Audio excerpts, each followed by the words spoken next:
in this segment, I'm going to talk about stinking thinking, fight or flight, and what that's got to do with anger management and also deprogramming yourself.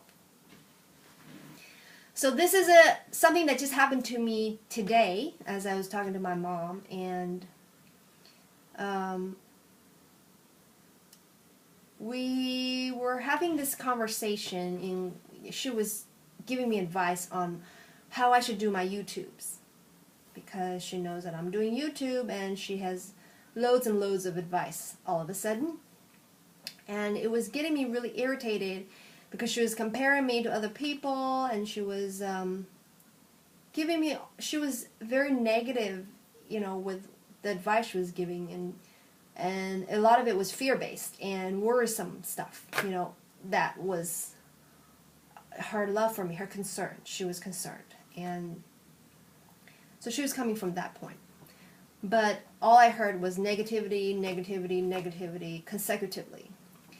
And I felt really irritated, and we ended the conversation with her being very angry at me for not accepting her realistic advice, and then I got off feeling really irritated. So after that, I just started ranting on to my friend, and I was like, wow, look, she said this, she said that, and then guess what she said? Oh my God, can you believe this? So I was ranting on and on with my friend, and towards the end of my ranting, I said, I'm ranting, aren't I? I am complaining, aren't I? Am I complaining to you? And I mean, obviously, I was. And I realized that I have been doing that all my life. Like, I have, when I feel something not good, I would try to fight it first, try to win my, give them my opinion, and try to win the discussion, or to get them to think like me, or I would run away when it got too heated and people are starting to not feel really good. I would run away. So I said, all my life I've been running away from not feeling good when I'm having, when we're having this discussion, for example, with my mom about when she's being negative, right? I would run away. And I said, well, what would happen if I try something different? And so I called her back 5 minutes later, and I was talking to her, and she started going on and on again. And naturally, she just started talking about, and how you're not doing this right, and why you shouldn't be doing this, and how you're not doing this well enough, and you should speak more professionally, and this and that.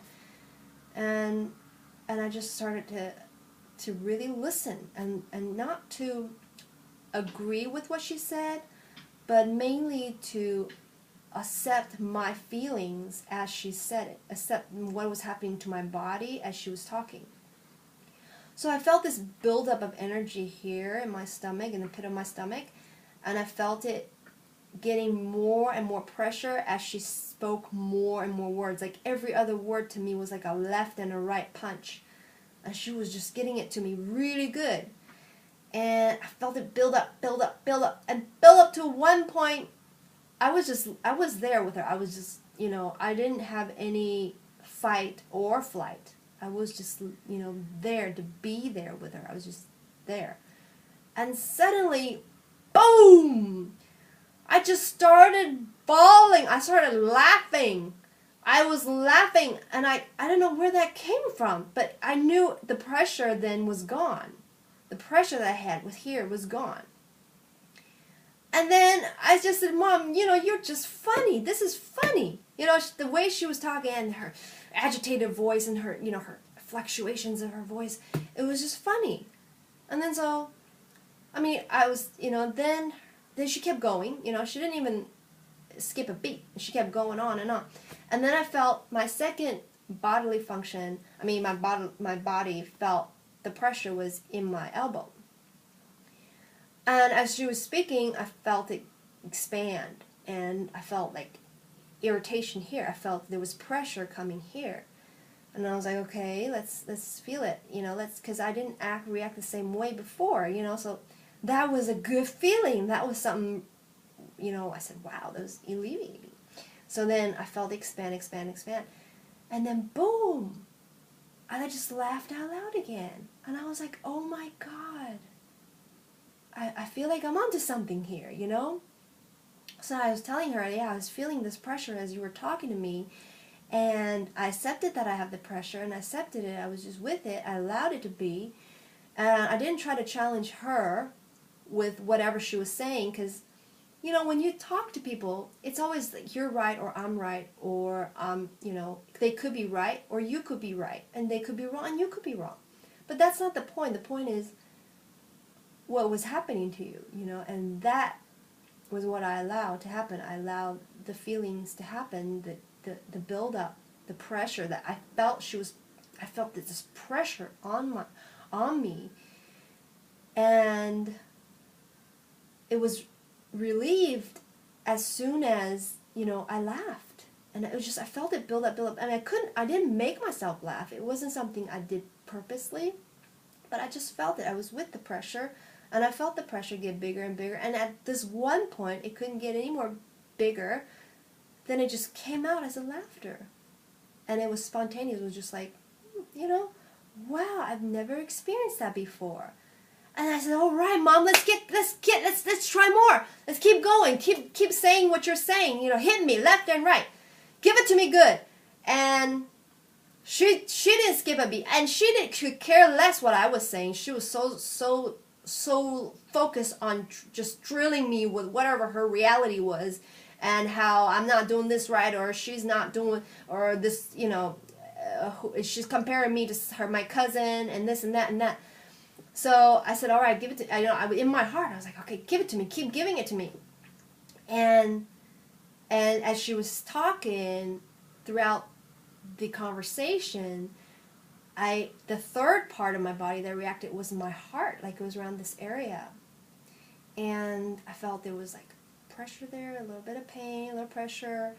And then I felt it build and build as she was talking more and more, and it was just irritating. I felt like what she was saying was irritating me, so it was giving me that pressure. But then when I laughed, it came out as a laughter, and it was released as a laughter. And I thought, wow, for the first time I reacted different to a stimulus. That the trigger has always been the same. It's just there's triggers. A trigger is a trigger, and it didn't matter what it was said. It wasn't what was said, but the fact that it triggered you, it represented a trigger. So anytime that somebody said something that doesn't make you feel good or somehow, it's basically a trigger. And you can react to it the same way, but if you don't, you are actually releasing the power it has over you. You are deprogramming yourself. You are no longer stuck on being angry at the same things again and again. You're deprogramming yourself. And I have gotten in touch with Dianetics because a friend of mine, they're in Dianetics. And I went in there for a couple trials. They give you some free trials. Oh, I got lucky, and I got a free trial. And what they do is they dig up, their technique is digging up your old wounds.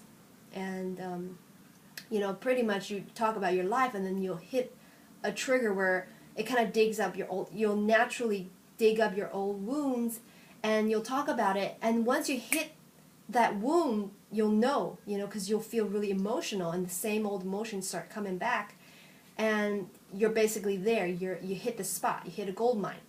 And what they'll do is they'll make you repeat the same thing again, and you'll feel it more intensely every time you repeat, and you'll feel it more intensely every time you repeat, until you come to an understanding, and suddenly you're just like, huh, I didn't know. That's what I was learning, but the same, this was helping me learn something, or something will clear up in your vision.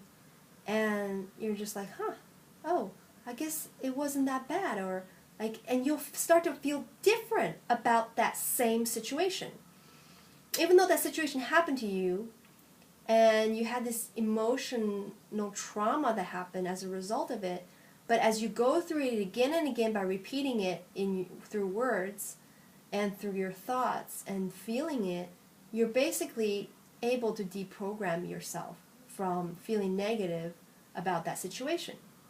And so they do it that way, manually. It's kind of like they do it systematically. They can do it that way. But in everyday life, you have the right. You have the ability, whenever somebody triggers you, you can deprogram yourself. It's like an opportunity to deprogram yourself. So that's why the people who give us the most gripes and the people who irritate us the most and that we really hate are actually people who really care about us, because they give us this opportunity to deprogram ourselves from the same reactive choices that we make, whether we know it or not, because we were hurt there once. And so in dynamics they talk about how there's a stream of, for example,